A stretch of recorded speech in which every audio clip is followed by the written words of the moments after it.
Sétimo exemplo. Todo objeto possui uma identidade, que é o seu endereço. Os objetos são armazenados em memória, na máquina virtual Ruby, né? E cada objeto em Ruby vai possuir o seu endereço, que você pode descobrir esse endereço através do método object_id. Os objetos da classe fixNum que possuem o mesmo valor, eles vão compartilhar o mesmo endereço de memória. Essa é uma decisão de implementação para economizar memória e eles têm o mesmo endereço por alguma questão de otimização, né? Mas quando um objeto é da classe BigNum, valores iguais podem ter endereços distintos, porque cada um vai ser uma instância, né? O mesmo vale para strings e todos os outros objetos. Então aqui a gente vai conversar sobre identidade, comparar o valor de um objeto e comparar a identidade de um objeto, são coisas distintas.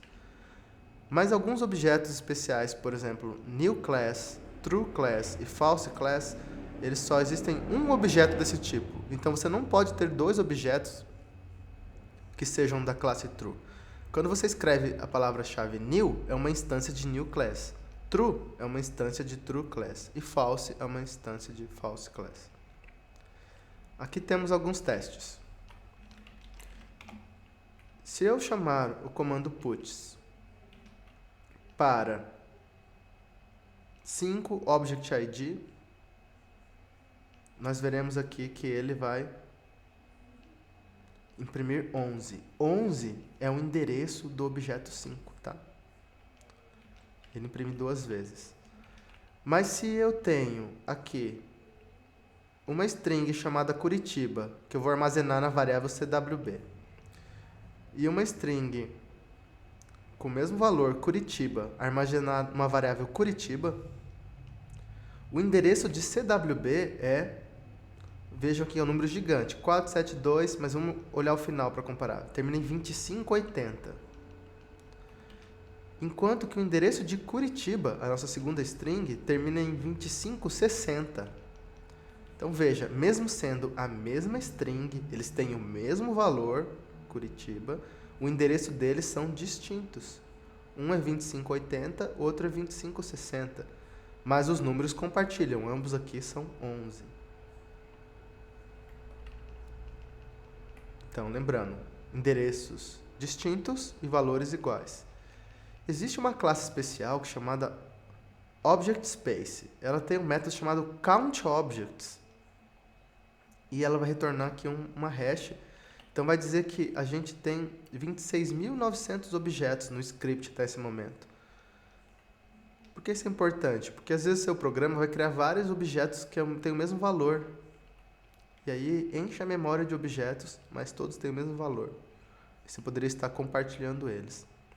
Aqui temos uma construção diferente, como eu mencionei nos exemplos anteriores, bem por cima. Se você começa um valor com 2 pontos e uma string qualquer identificador aqui não pode ter espaços, tá? Aí você tem que proteger com aspas. 2 pontos, Curitiba é um símbolo, é um tipo de dado especial do Ruby. E símbolos compartilham identidade, tá?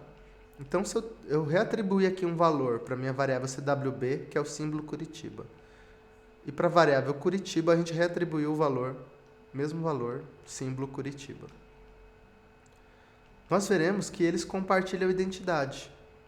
Ambos terminam com 348, 119 e 2348.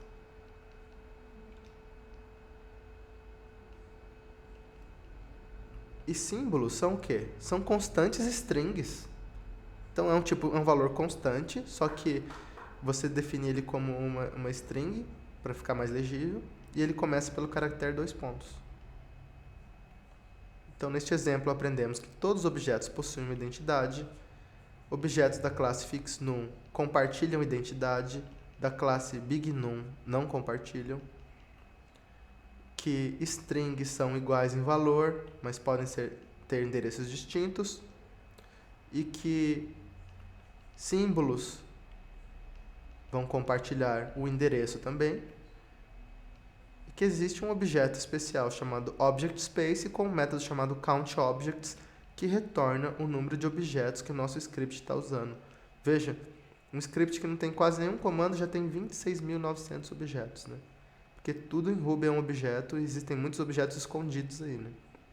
Por quê?